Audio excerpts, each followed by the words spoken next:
Good morning, ladies and gentlemen. Thanks for the organizers for inviting me here.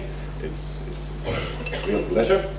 First of all, because of the topic of the conference, it's important. It's something that I've been focusing to the past decade or so on all issues, among some other issues, but the community aspect has been rather central, key point of what I've done in the past, hopefully in the future as well. Secondly, this is a pleasure that I haven't marketed it too much, but this is a special place for me. This is my former hometown. So I'm actually born from Kotka, but I haven't arrived back yet. One reason is that there is no university in the city of Kotka, and there are no positions for professors to come here. But it's good to visit here after 20 years or so. I've been asked to talk some international perspectives. I've been allowed to talk a bit critical. I try to be not too provocative, but critical aspects, a different angle, as Keynote should have, and to the topic. And I've actually had revised the whole idea, but I'll come to that a bit later. This is it's not going to be very definitional, I hope. Nina did a good work with doing definitions, so I can skip even more. And if you look at the title, I mean, there are so many key words that first half of an hour could go by defining all these different key terms. I will focus on some issues like sustainability and responsibility, but especially sustainability, because that's something that is a key issue that we understand. But anyway, and final issue. This is not going to be a very visual presentation, unlike Nina's. Again, we have division flavor here. I have a few pictures. Some of them I've used 1 or 2 times, so I recycle the same image, but there's a point. I want to make some point, and I'll come back rather soon. Yeah. So my perspective in this presentation will be a view from somewhere.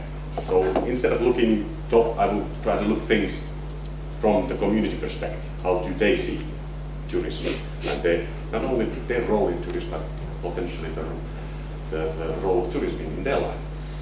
So I basically structured the presentation to introduction. Then I will focus on sustainability and responsibility in tourism, and especially need to understand the limitations of these concepts in some respects. And then I have very fast cases in the end from Global South, and I've added some Global North cases as well, and then a few conclusions in a general level.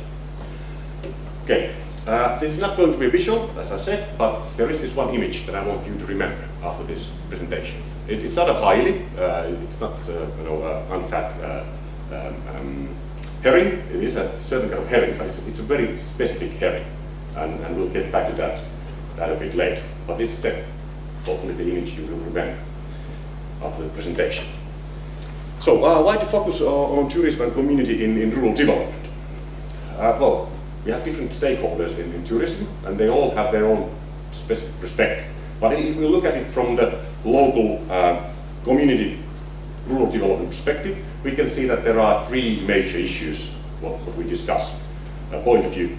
First, tourism represents business.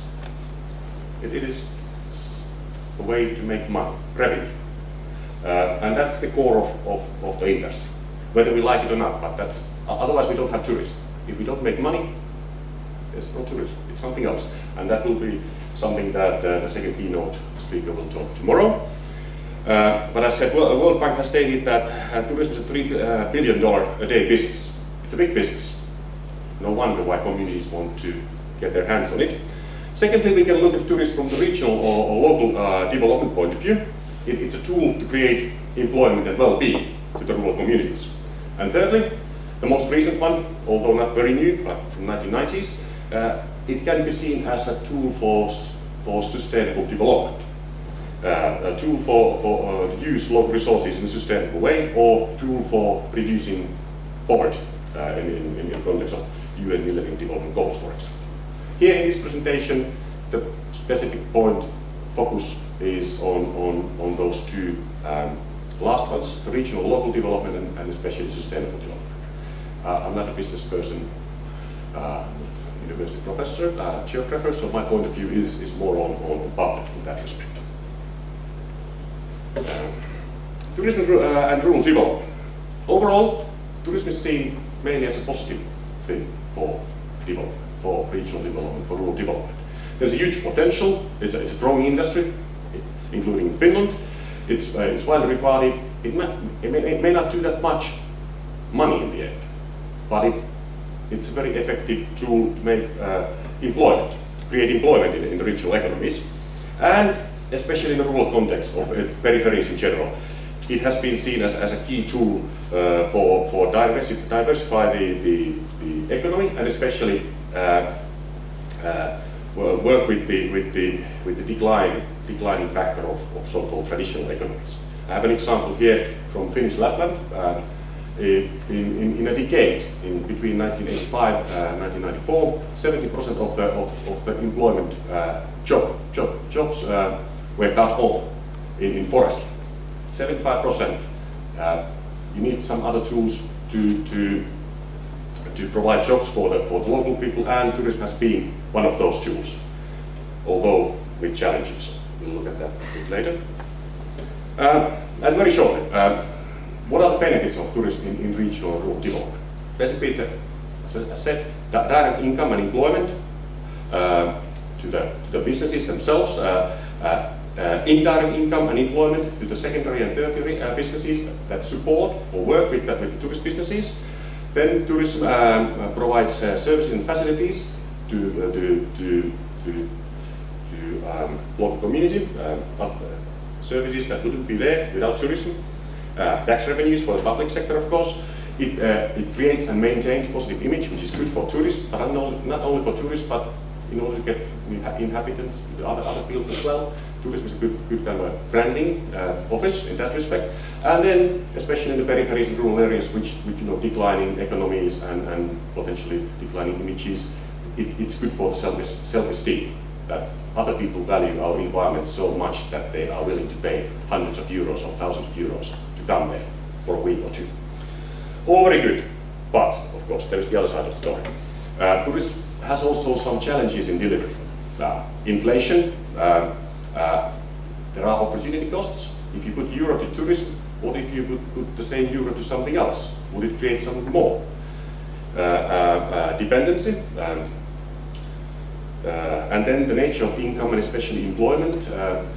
The jobs in tourism are not often seen as the best ones, not even from the local perspective, on the contrary. And then fifth, there are always leakages, and especially more periphery, more rural you go, more leakages there are from the regional economy. There are some examples, extreme examples from the developing countries context, that if you have an equation here that you have an airline and travel agency which are not local, not from the country, let's say Kenya, because one of the examples here is actually Kenya, about 40 to 45% of the income, the revenue that has been created, remains there in the national economy of the host country. But if you add to the equation multinational hotel chain, it drops half. So the tourist creates all of revenue, but not all stays or never arrives to the destination community. Plus, there are, of course, other than these environmental, social, and political issues involved with tourism. So there is a need for balancing, and that's the whole idea of sustainable tourism. So the calls for sustainability and responsibility in tourism has been based on this, that there is this good, huge potential of making good, and then there are these risks of something bad will happen. And here, for example, the Secretary General of the United Nations has said that insofar as it is developed in a sustainable manner, tourism has the capacity to continue to contribute to the alleviation of poverty in order to achieve the Millennium Development Goals. So there are high hopes for tourism, but as long as it's done in a sustainable way. The other side of calls for sustainability is not about the potential, but the risks that come along. So the big scale, or the scale of global tourism has not only raised these high hopes of global poverty reduction or creating sustainable communities, but also concerns that too much growth is not development. in that respect. So even World Bank, which we normally think that is something that advocates tourism and economic growth, has said last year that tourism comes with its own set of risks. Indeed, it comes. They are the experts of that field. And in more academic context, Schengen and Miller has stated that power issues and inequalities are always present in tourism. Indeed, again. And that especially is the host-guest relations are always dealing with power issues. So, increasing critical calls for responsibility are focusing on two key issues in tourist development at the moment. First of all, whose responsibility the sustainability is? Who should catch the ball? Who is responsible of making tourism sustainable? And secondly, we can ask to whom we are responsible when we are developing sustainable tourism. Is it business, shareholders, local community, environment, future generations, and so on. Anyway, the whose responsibility has created various principles in tourist businesses and customer behavior. This is what we call as code of conducts. Certain rules and regulations how you should behave, that you are not naughty, or the local community, or the local community is doing good work with industry and so on, or the customers are doing good work with the environment and local community. And then the latter one has targeted the aim of optimizing benefits and minimizing costs of tourism for the host community and the environment in a broader sense. The overall emphasis in the responsibility is indeed the idea of sustainability in tourism. And here is one definition, although I promise that I don't make too many definitions, but sustainability is one of those things that we cannot get away without defining it at least 2 or 3 times during this presentation. UNEP and UNWTO have jointly defined sustainable tourism, that tourism that takes full account of its current and future economic, social and environmental impacts, addressing the needs of visitor, the industry, the environment and host communities. It's all and nothing in certain respects. There's a lot of things included, but then what it is in practice needs to be solved in specific cases. But anyway, there are these key elements of sustainable development, the ecological, social and economic element, and there are these key principles involved, like in sustainable development, equity, futurity and policy, which all are challenging for one single industry to provide, of course. General aims of sustainable tourism are basically to maintain the quality of the environment when it's used in tourism, improve the quality of life in host community, good aim as well, and thirdly, to provide quality experience for visiting tourists. The business is kind of hidden in between the lines, in most cases in the definitions, in most cases, but not all. All these are good, aims all good for the communities as it states here, and the environment, and based on the current growth of global tourism, or the growth of tourism in the Baltic Sea region or Finland, these are more urgent than ever before.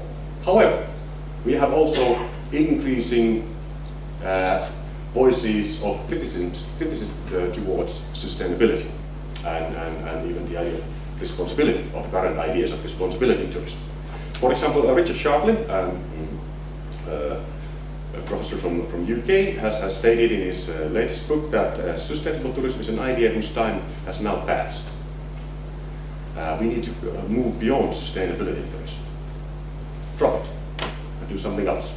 And the academic study of sustainable tourist development has reached something of an impasse, dead end. There's nothing to find anymore.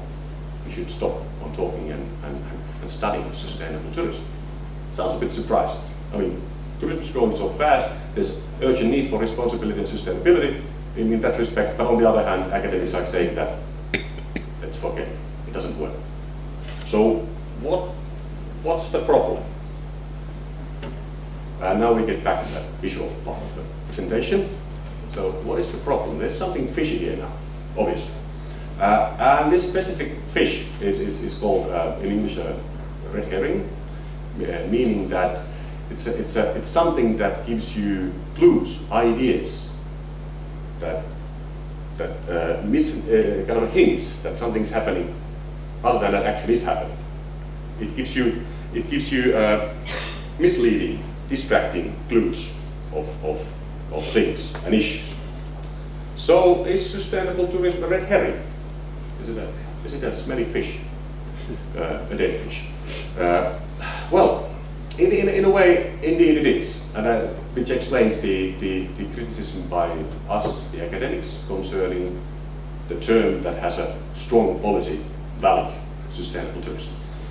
High and low policy levels are using when talking about sustainable tourism, sustainable tourist development, the banner of sustainable development per se, referring to all those high goals of equal holism, futurity in development. In that respect, in a context of single industry like tourism or forestry, tourism is no different in that respect. In a context of single industry, it potentially promises too much. There's too much rhetoric that gives hints to some other direction while something else happens on somewhere else. So tourism is introduced to the communities based on these rhetorics of delivering all these good things related to sustainable development. However, at the same time, it draws attention away from many of the realities of global tourist development. Realities that are actually in opposition to a number of principles embodied in the idea of sustainable development as an idea and ideology. There are certain key sources of frustrations. I mean, we've been doing research on about 25 years, plus minus something, about sustainability in tourism, and still we do not agree what it is. I mean, what does it mean? It gets you frustrated if you do that. So there's a conceptual confusion. Second, what is more policy relevant issue is that there are these high ideals, but the implementation doesn't meet the ideals. And then thirdly, the issue of responsibility. I don't focus on the conceptual side as much as it's a bit long story, and it's not irrelevant, but it's not that relevant in this context. Now here, so I'll jump straight away to the ideals versus reality in implementation. We have these three elements and principles in sustainable development thinking: economic, ecological, and social. However, it seems always when we do decisions in development, in rural development, regional development, local development, national development, global development, one pillar seems to be always a bit taller than others. And there's a good example from a rather recent UN panel called Resilient People, Resilient Planet, that was chaired by President Halonen and Zuma from South Africa. And they basically stated in their report that the reason why sustainability is not implemented in development is that sustainable development has not yet been incorporated in the mainstream economic debate. That economic element per se is always more relevant now when we do decisions. Sorry, I'm trying to be too fast here. There's always euro crisis going on. We need to think about it. There's always shareholders to think about before something else. And there's a very simple way to explain how this works. If I would be a better user of the software, I could do some moving targets here, but now you need to imagine the issue. That we have on the left-hand side, we have the reality, where the economic pillar is a bit more important at the moment than non-economic issues. But in future, we think, as soon as we get rid of these economic problems and regional development, euro crisis and financial crisis and so on, non-economic and economic issues will be, like in sustainable development, all equal. That's the whole idea. It's like Alta chair, that three legs, that every pillar needs to be same length, otherwise it doesn't really work. However, the reality that now moves ahead constantly. So basically, the climate change, although it's a problem in future, it will be a problem in future also tomorrow. So it goes always further. Always the economic issue is more relevant when we do decisions. And that's basically why we haven't set up the sustainability in the current economic policies of development. in global or national sense. And this economic emphasis is quite clear in tourism as well, unfortunately. For example, there's one of the definitions that reflects the current hegemonic idea of sustainable tourism by John Schwartz Group. According to him, sustainable tourism is tourism which is economically viable but does not destroy the resources on which the future of tourism will depend, notable the physical environment and the social fabric of the host community. Fine and fancy definition. Good, no problem. The only question, if you want to be critical, and why shouldn't be, what are we sustaining? We are sustaining tourism. We are sustaining the resources on which the future of tourism will depend. But that's not the idea of sustainable development. It's not about sustaining certain economies. I'm sorry. We could sustain, nuclear power stations in that respect and being sustainable if we integrate certain industries straight away with the idea of sustainable development. So instead of you seeing tourism as a tool for sustainable development, we see sustainable development as a tool for tourist development. Thirdly, searching for responsibility, which is the third key frustration in sustainable community, sustainable rural development discussions. So whose responsibility it is? And now, in our current market-driven, someone can use a neoliberal or capitalistic situation, but in our market-driven situation, responsibility is quite often located either to businesses or to the customers.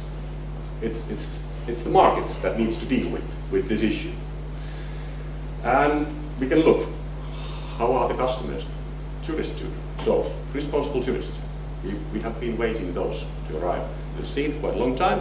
So what is the situation?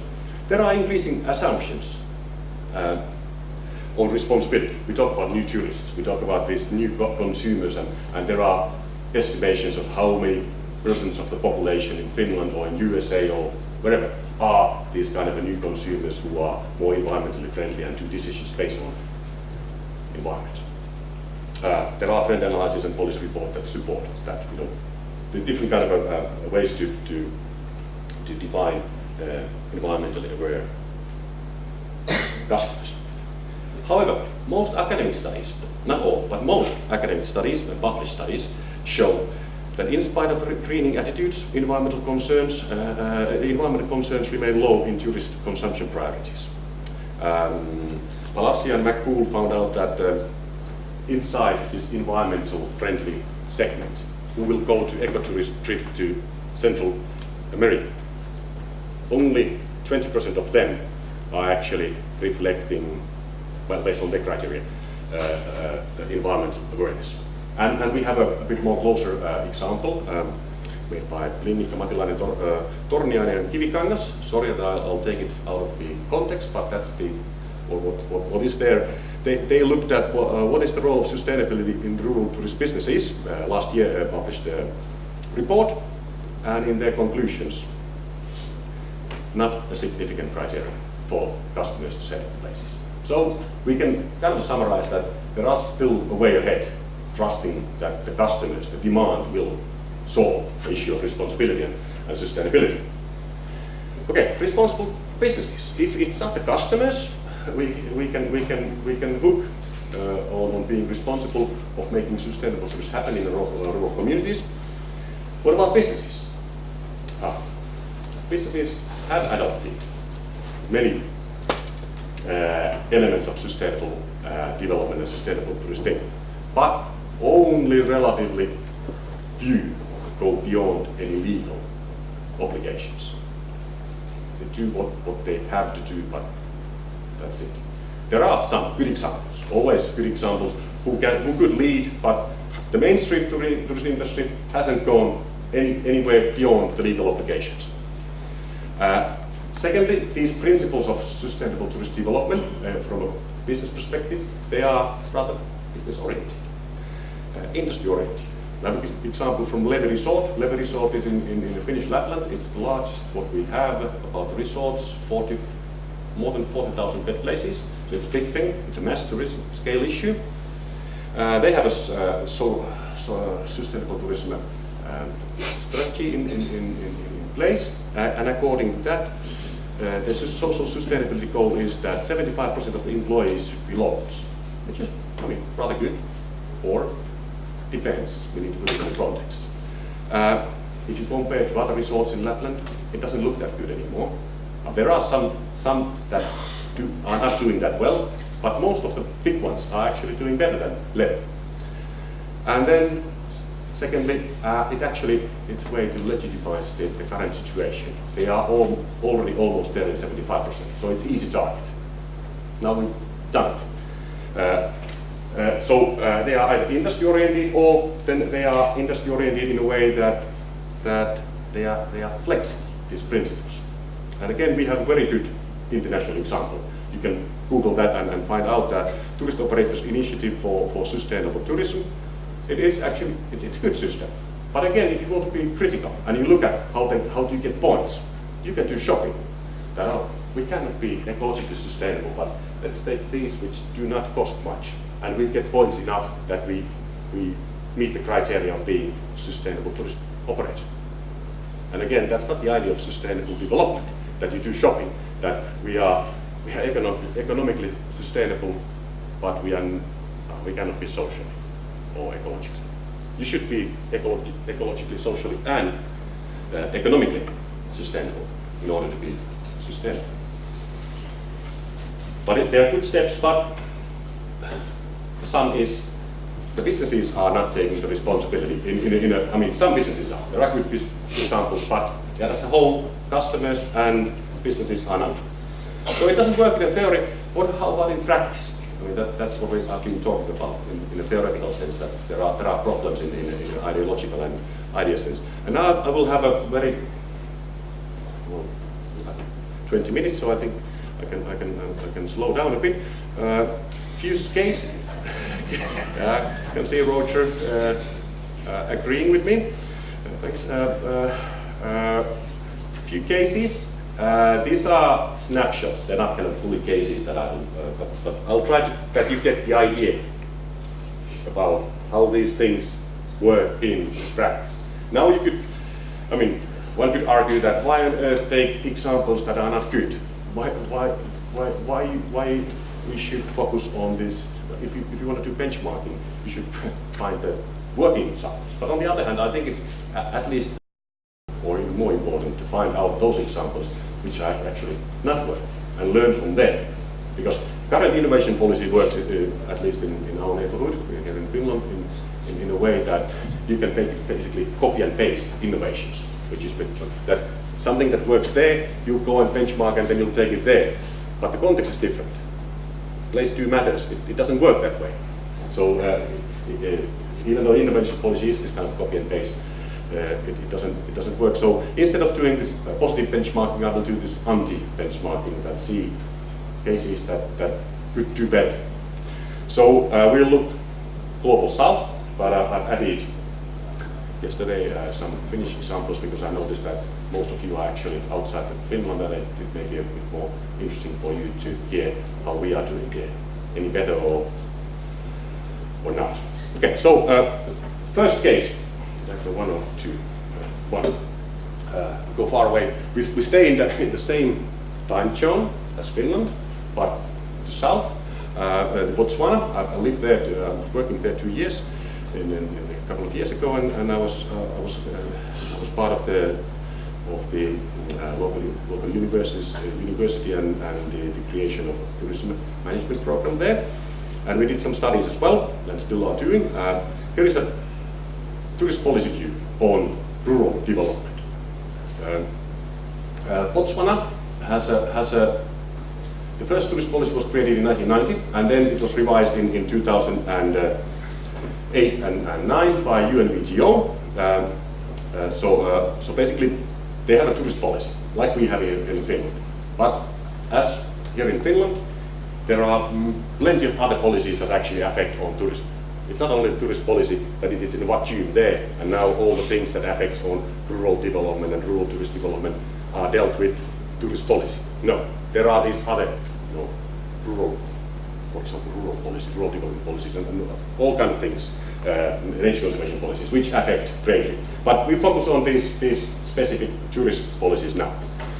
And very short, the background of the 1990s, the first tourist policy in the country was basically that, let's say what we have a situation based on last week's occasion in the ministry, that tourism is important, but it's not seen important enough in the country.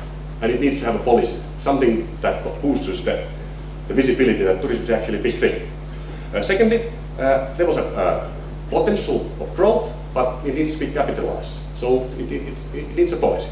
And thirdly, it was seen that, okay, this tourism is not benefiting the local people, in this case Botswana, So those were the aims behind. But policy doesn't happen in a vacuum. It also always has a policy environment which should be reflected then in the policy itself. And basically, to simplify how the policy was, the policy environment at the time in late 80s, early 1990s in Botswana, first of all, they saw that there's a lot of growth based on nature-based tourism, wilderness tourism, safari tourism in Eastern Africa, especially in Kenya. But they didn't want to have the same kind of thing, that too much growth, destroying the environment. So they wanted to have some kind of limits, so it was given to the Ministry of Environment, Wildlife and Tourism to run. So it was, that was one thing. And then the second thing was that the big neighbor was, and still is, South Africa, but at the time it was an apartheid regime that was running the show, and they didn't want to have customers there. It was a political thing. Get rid of these happy campers coming from South Africa with their 4x4 trucks. So emphasis was on sustainability, and then replace the South African customers by high-end overseas visitors, aiming high in that respect. And the outcomes were, first outcome, success in resource conservation. That we noted in several documents that it was successful. They have maintained the environment very well. Outcome number two, tourism indeed emerged as an important sector of economy. It became second after the diamonds in gross domestic product, but the third one was something that they didn't expect, and that was related to the aiming high in quality. And that was actually enclavization of tourist development and spaces. Because that high quality aim, that you get rid of these regional tourists and aim to UK, USA, Dutch, Italian, Spanish markets, that aim high created high expectations to the quality from the customers. In order to deliver the high quality, you need to have skills, knowledge, facilities that meet the standards, and those you don't have in a periphery of a periphery. I mean, northern Botswana, for example. You need to bring all those things outside, including staff, at least middle management and management, including capital, including, well, knowledge, as I said, and ownership. So the result was that in 2005, less than 20% of the businesses were owned by Botswana, local people. It was owned by expatriates. Mostly about South Africa, by the way, which they try to get away. And the leakage was, the estimated leakage was over 70% in Botswana. That money that goes out or never arrives to the national economy. It's quite a bit. So it actually reduced the local communities and ability to participate in tourist development. Okay, so that actually created some reasons to revise the policy,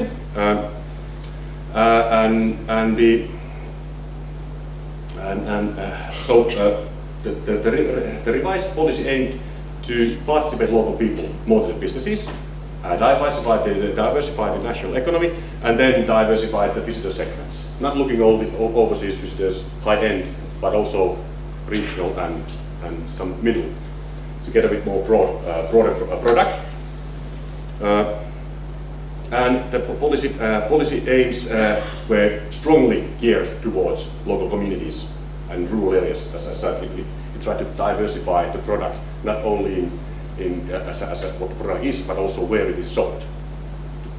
Dislocated into the rural communities and close to people. So it had these words, these goals that are the local ownership, labor intensive, entrepreneurship, participation, awareness, education and training. Okay, all good, aims. It's difficult to say what are the results of this. We know what the previous one did, but how this one has worked, as said, too early to evaluate, but what we can assume based on how we measure success in development. We are not going to do any better in the case of Botswana. The policy goals are referring to focusing on local people and their benefits. However, what we measure, are we doing well or not? There are no local people anymore. There are no well-being of local people. There are increase of the share of gross domestic product, international visitor arrivals, jobs in general. It doesn't say who gets the jobs, but number of jobs, and business number in general, not who's running the business. So if we are measuring these, do we change the previous situation? No, I don't think so. The second that was a macro scale example of the role of communities, but then we'll go to the micro, and this is a bit short, and focus straight to the community-based tourism approach in sustainable tourism development. Community-based tourism and community-based natural resource management, which are kind of combined, relative terms in Southern African context, they aim to benefit sharing by giving the power control to the communities, to the local people there in rural areas. And it basically, so the control and ownership is the key issue to get benefits. And then when you have a control and benefits, more and more people participate and are aware, and it creates itself, supports itself in that respect. Nina talked about what is community. I will agree with Nina. That's good. We'll go to the case itself. But communities are, of course, it's not a very easy concept. Community is not a one stone monolith. There are different particles, different groups, elite and so on, and they are dynamic. But let's look at how the tourist works with the local community in that Southern African context, in this case in Namibia. I've done studies, community studies there from 2005 in northern Namibia, looking how the relationship between tourists and local communities work in different contexts. There has been certain kind of control mechanism involved. It reflects the community-based tourism aspects, but nowadays it more and more reflects the idea of broker tourism, which I assume that Harald may talk tomorrow as well, which is nothing to do with the community-based tourism per se, as he says it, but it's more on working with the mainstream tourist businesses. That you don't play with small potatoes, like having a community-based, but that you have a big companies coming to your village, and then you get big impact as well. Plus and minus impacts, of course. In this case, in these villages where I work, tourists are coming to see, international tourists are coming to see the local people. These are brochure covers, what I'm showing there. They are attracted by the culture of the local people, the Ohimpas or Himba. And their role is basically to stay as they are. Homes there for tourists, to take photos. There is no common language as such. So basically they need to stay as good natives, and they don't have a control over the tourist flows. So if you ask them that, how do you get more tourists? We don't know. How do you maintain the flow coming? We'll maintain our culture, because they have understood that the way they look like is the attraction. So the key question is then, how do you maintain your culture? And the sad answer is,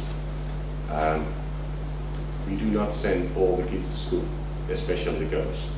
Because if you send girls to school, they don't look like that anymore, and they lose the attractiveness. So all this non-schooling, not jumping to the modernization of the Namibian society, they do for, in average, less than 5 cents per day. They get 5 cents or less from tourists per day, and not schooling their kids.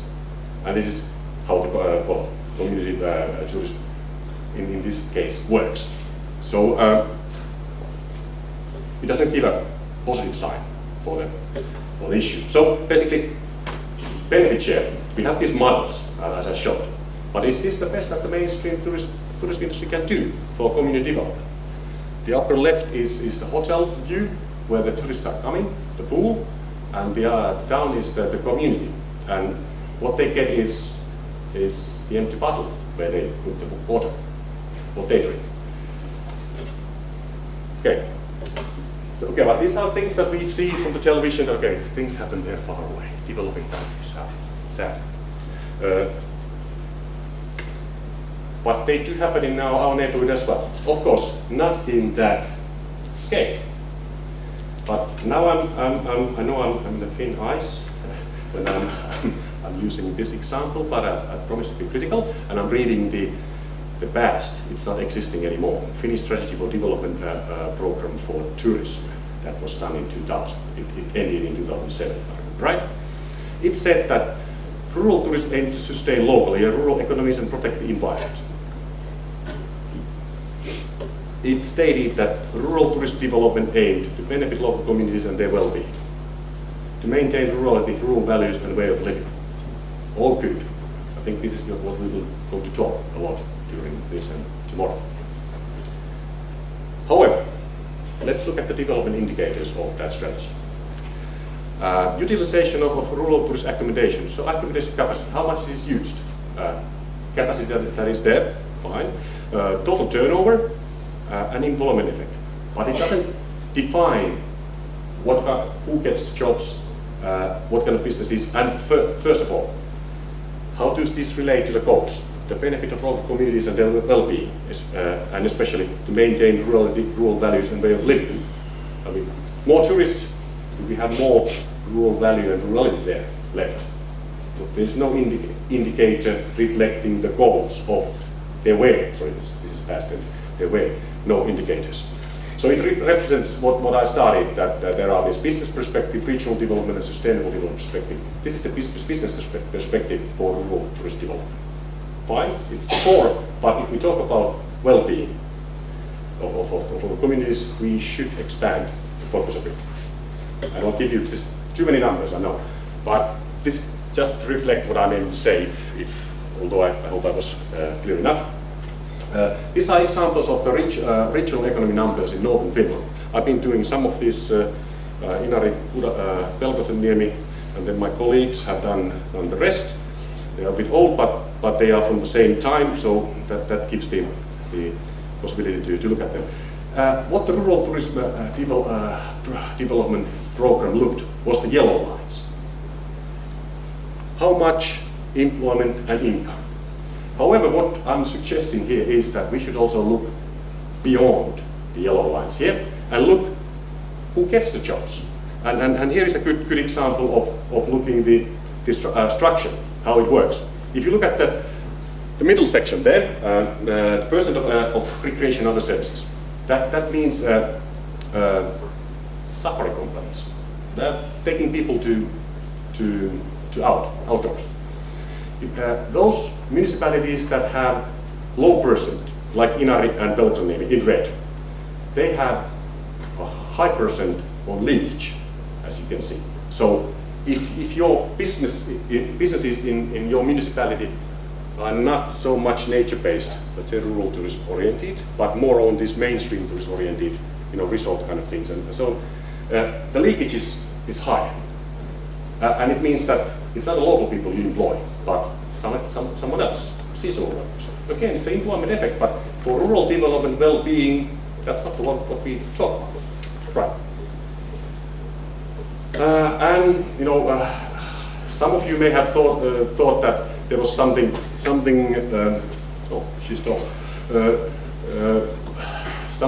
unethical in those previous slides about Ovahimmas, half naked, although they think that they are fully clothed in their culture.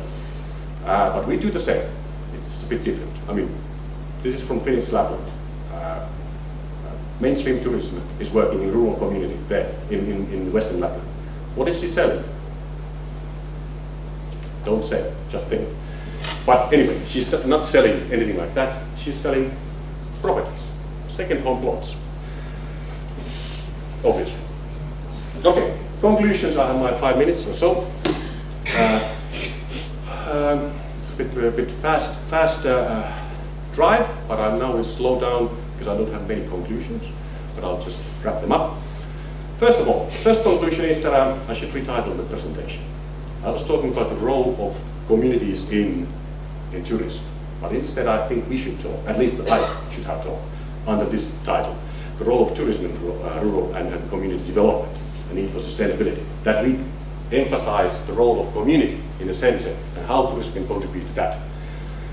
The main challenge actually is, I'm a tourist geographer, I've done that quite a long time and different perspectives on the spatial aspects of tourism.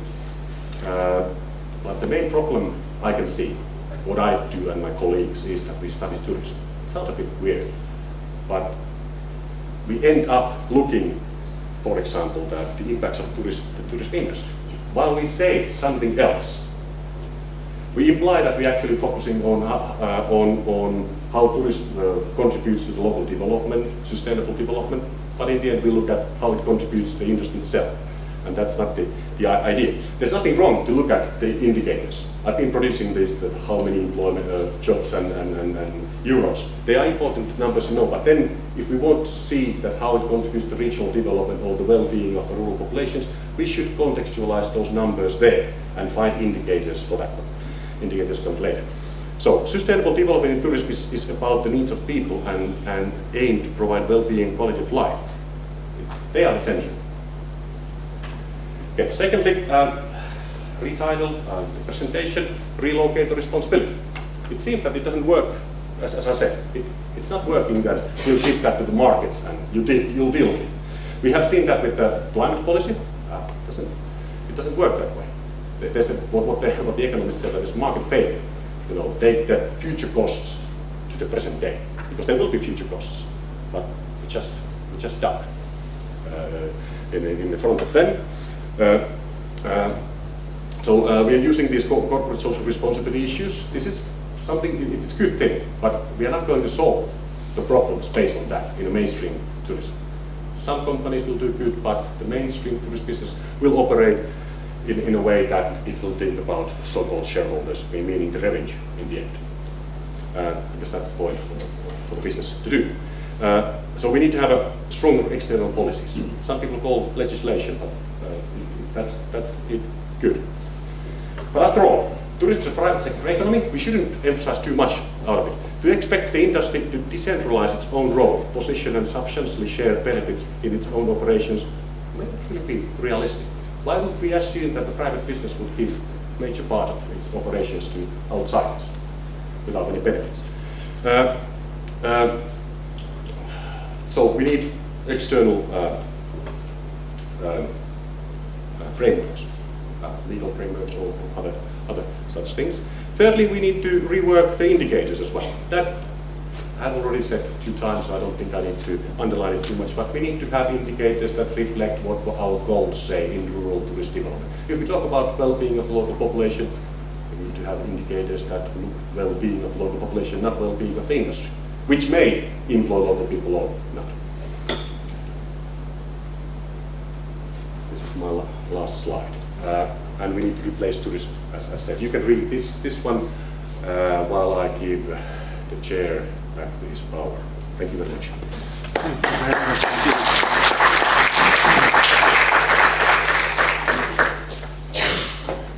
Thank you very much. That was a really fascinating run through, and I pass my thanks for keeping on time. Yeah. Great. So, are there any questions, please? Yes. Perhaps I could give you this so everybody can hear. I'm Jarkko from Finnish Rural Networking, and thank you for the excellent presentation.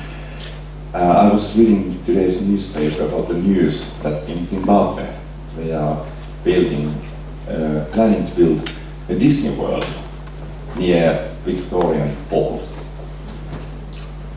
As a scholar, do you see any hopes for the sustainability and the leakage concerning these kinds of plans in Zimbabwe?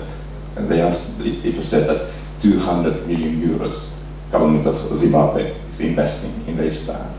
So what should they do in order to have this perspective of sustainability and minimize the leakage in there? Thanks very much. That's an interesting question and a case as well. Now we need to think of the community of what is Zimbabwe. It is a country that is run by Uncle Bob, who is called Mugabe in the formal sense. He actually owns part of those facilities there where they are going to build obviously well. So I believe the money will stay in other countries. Please use the microphone. Oh, sorry. This was actually a good place you can hide here behind. As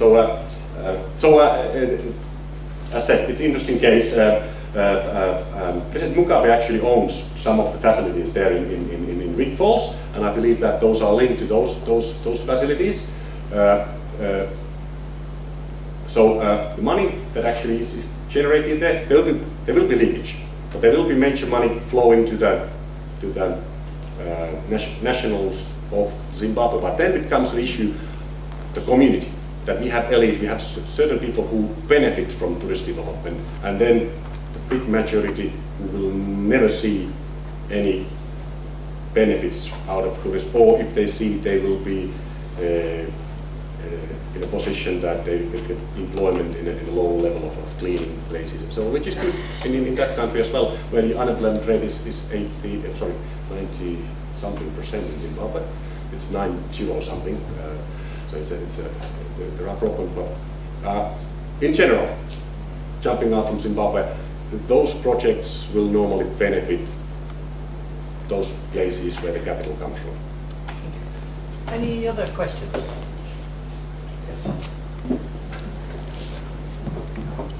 Yes, I'm Anna-Maria Mäkelä, representing the Senior University of Applied Sciences, and thank you for the presentation. Enjoyed your criticism. Now, coming back to the indicators, because this is an interesting issue and topic, especially for the development organizations.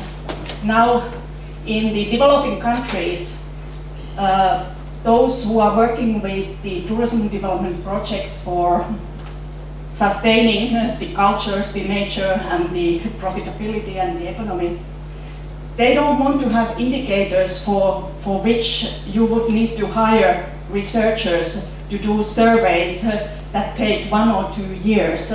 So these indicators should be simple enough, like the roofs of the houses and all that. So, for example, this is just a statement that in the Dutch Development Organization we had a debate that lasted at least 3 years.